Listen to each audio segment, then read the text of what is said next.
Welcome to the Nyaya Shastra lecture series. This is Shambhavi and we are studying the contract law.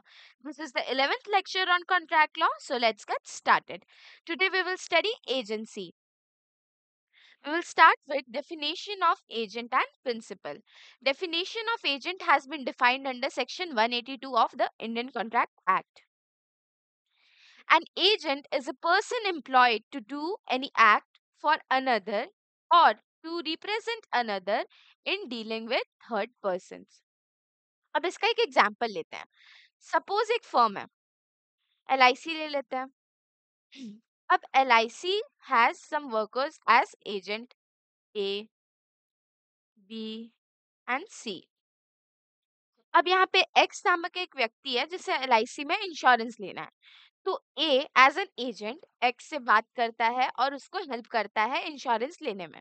Here A is the agent और LIC जो है वो है principal. अब हम देखते हैं प्रिंसिपल क्या होता है, जो वो भी सेक्शन 182 में डिफाइंड है. A principal is a person for whom such an act is done और हु इज सो रिप्रेजेंटेड. अब यहाँ पे इस एग्जांपल में क्या होता है कि यहाँ पे ए भले ही LIC एजेंट होता है पर ये रिप्रेजेंट किसको कर रहा होता है, LIC को. तो यहाँ पे LIC प्रिंसिपल हो गया. अब एक और एग्जांपल लेंगे हम. सपोज ये एक प्लॉट है जिसका ओनर B है. अब बी ने ए को ये प्लॉट का एजेंट बनाता है कि तुम ये प्लॉट बिकवा दो. अब एक्स नामक एक व्यक्ति है जिसको इस प्लॉट पे इंटरेस्ट है. अब ए इससे नेगोशिएशन करेगा, कॉन्ट्रैक्ट करेगा और फाइनलाइज करेगा. लेकिन ए यहाँ पे एजेंट ही रहेगा जो कि बी को रिप्रेजेंट कर रहा है. ओनर हमेशा बी रहेगा, मतलब प्रिंसिपल. अब एग्जाम्पल देख लेते हैं. A appoints B to buy a house on his behalf. Here A is the principal and B is the agent. अब एक केस लॉ है, Pannalal Jankidas versus Mohanlal. The court held that an agent is a person who acts on behalf of another and binds the principle of legal transactions. Facts क्या था इस case में वो देख लेते हैं. Mohanlal stored goods in a godown. Pannalal, who acted as a surety for the safety of the goods, assured that the goods was safe. Due to negligence, the godown collapsed and goods were destroyed.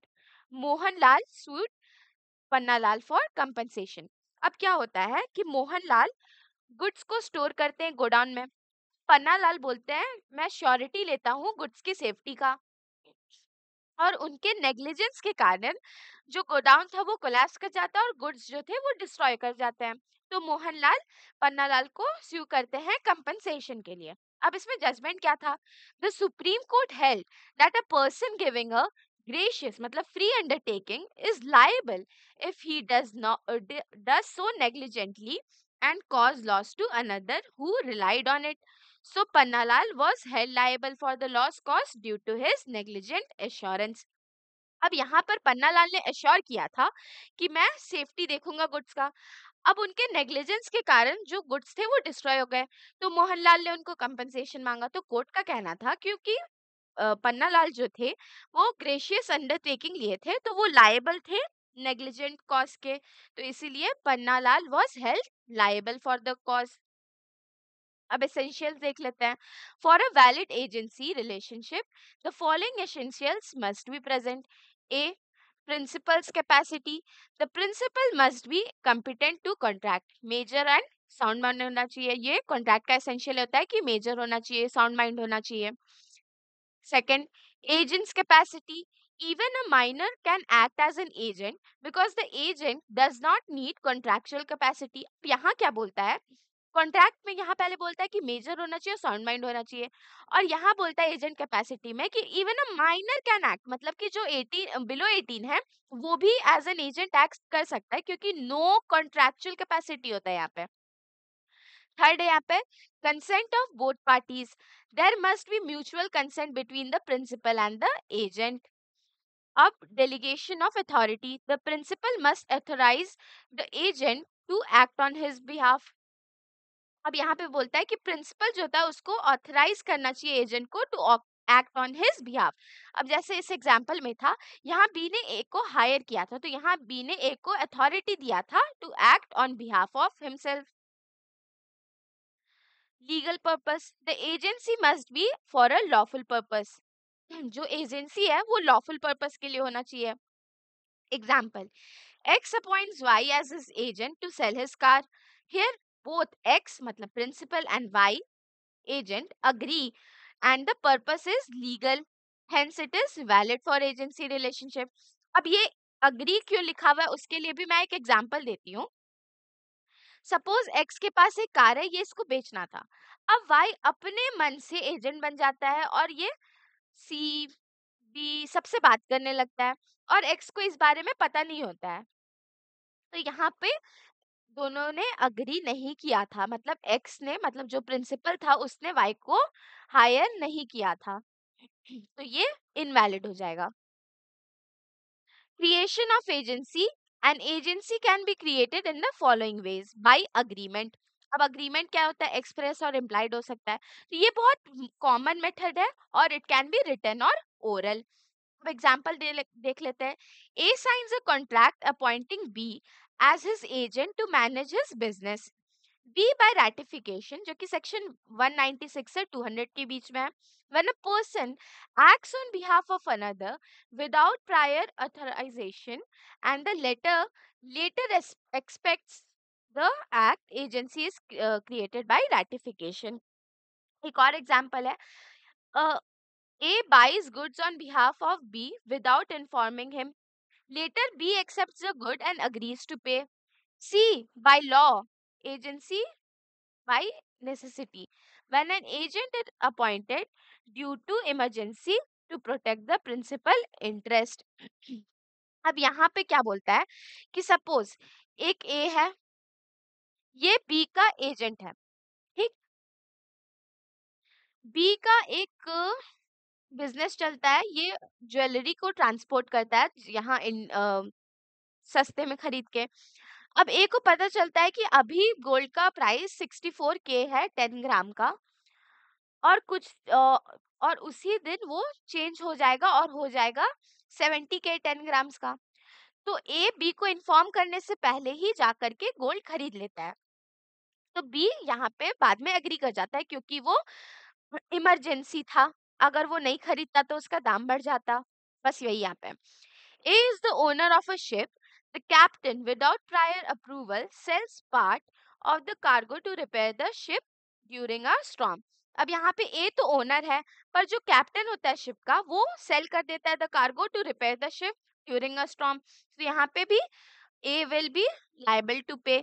यहाँ पे captain का मतलब जो agent है उनका कोई गलती नहीं है. तो ये बाय एग्रीमेंट हो गया, जो कि एक्सप्रेस हो सकता है और इम्प्लाइड भी हो सकता है. अब केस लॉ है. केले मैक्सेट वर्स and company versus Durant. Agency by ratification is valid only if the principal was aware of the material facts.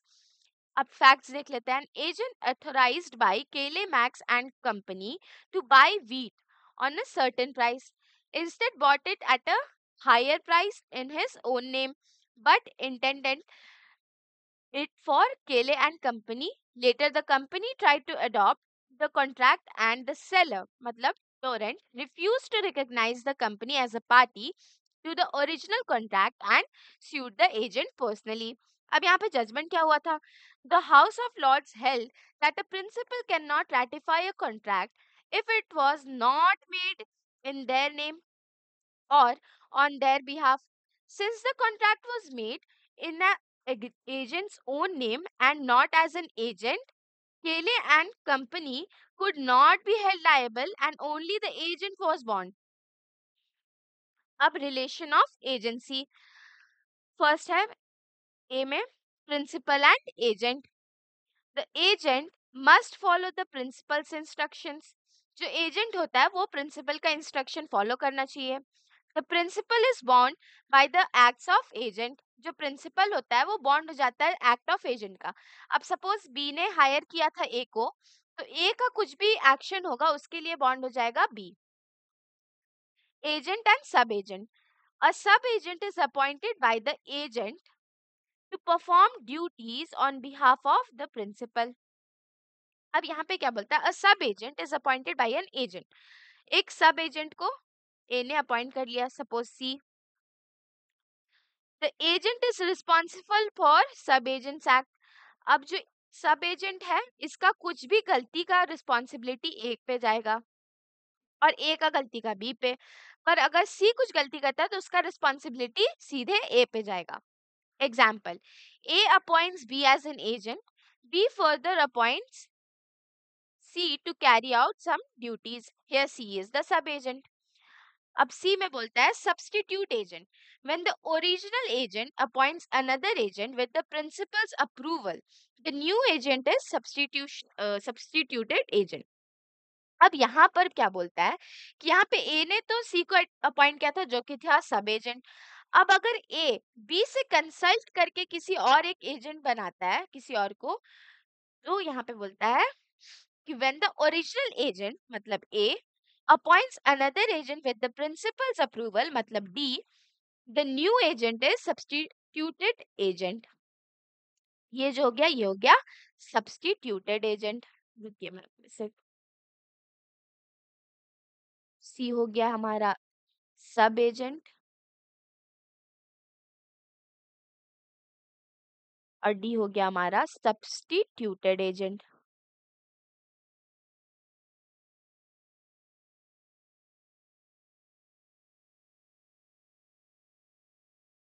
अब एग्जाम्पल देखते हैं. A hires B as an agent. B with A's permission hires C to complete the task. C is a substituted agent. यहाँ पे case law है Dilip Kumar versus Satyanarayana. A substitute agent is directly responsible to the principal whereas a sub agent is responsible to the agent. अब जो substitute agent है जो कि B के approval से A ने हायर किया था, ये डायरेक्टली रिस्पॉन्सिबल हो जाता है B से. जो सब एजेंट है जिसे ए ने अपने मन से अपॉइंट किया था, उसका रिस्पॉन्सिबिलिटी ए पे जाता है.